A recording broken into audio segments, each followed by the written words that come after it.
ఆంధ్రప్రదేశ్లో పంచాయతీల గడువు సమీపిస్తున్న వేళ ఎన్నికల నగర ఎప్పుడు మోగనుందనే ఉత్కంఠ సర్వత్రా నెలకొంది. ఎలక్షన్ కమిషన్ ఓటర్ల జాబితా కసరత్తు ముమ్మరం చేస్తూ ఉంటే బీసీ రిజర్వేషన్ల లెక్క తేల్చే పనిలో పడింది కూటమి ప్రభుత్వం.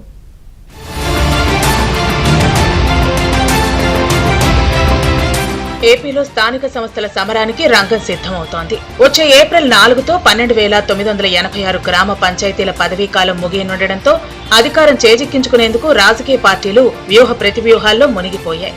ఈ నేపథ్యంలో ఏపీ ఎన్నికల కమిషనర్ నీలం సహాని కీలక ఉత్తర్వులు జారీ చేశారు. 2024 అసెంబ్లీ ఎన్నికల ఓటర్ల జాబితా ప్రాతిపదికగా 2026 జనవరి 1 నాటికి ఓటు హక్కు పొందిన వారందరినీ కలుపుతూ వార్డుల వారీగా తుది జాబితాను మార్చి 9 లోపు రెడీ చేయాలని ఆదేశించారు.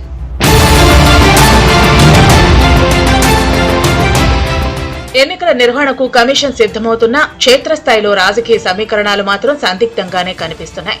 ముఖ్యంగా బీసీ రిజర్వేషన్ల అంశం ఈ ఎన్నికలకు ప్రధాన అడ్డంకిగా మారింది. గత వైసీపీ హయాంలో మెజార్టీ పంచాయతీలు వారి ఖాతాల్లోకే వెళ్లగా ఈసారి కూటమి ప్రభుత్వం బీసీ రిజర్వేషన్లను 29 నుంచి 34% పెంచుతామని హామీ ఇచ్చింది. అయితే సుప్రీంకోర్టు మార్గదర్శకాల ప్రకారం రిజర్వేషన్లు 50% మించకూడదు. ఈ చిక్కుముడి విడదీయాలంటే డెడికేటెడ్ బీసీ కమిషన్ ఏర్పాటు చేసి జనాభా ప్రాతిపదికన లెక్కలు తేల్చాల్సి ఉంటుంది. ఈ ప్రక్రియ పూర్తి కావడానికి కనీసం 2 నెలల సమయం పడుతుంది. కాబట్టి ఎన్నికలు మే లేదా జూన్, జూలై నెలల్లో జరిగే అవకాశం ఉందని ప్రభుత్వం భావిస్తోంది.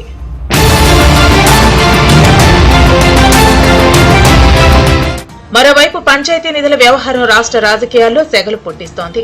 గత ప్రభుత్వ హయాంలో కేంద్ర ఆర్థిక సంఘం నిధులను పక్కదారి పట్టించడంతో సర్పంచులు రోడ్డెక్కారు. కూటమి ప్రభుత్వం వచ్చాక 15వ ఆర్థిక సంఘం నిధులు 4,600 కోట్లు విడుదల చేయడం పంచాయతీలకు ఊపిరి పోసినట్లయింది.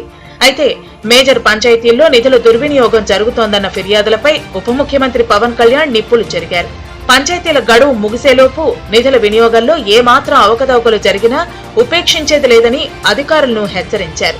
రిజర్వేషన్ల లెక్కలు, ఎన్నికల కసరత్తులతో ఏపీలో పంచాయతీ రాజకీయం ఇప్పుడు రసవత్తరంగా మారింది.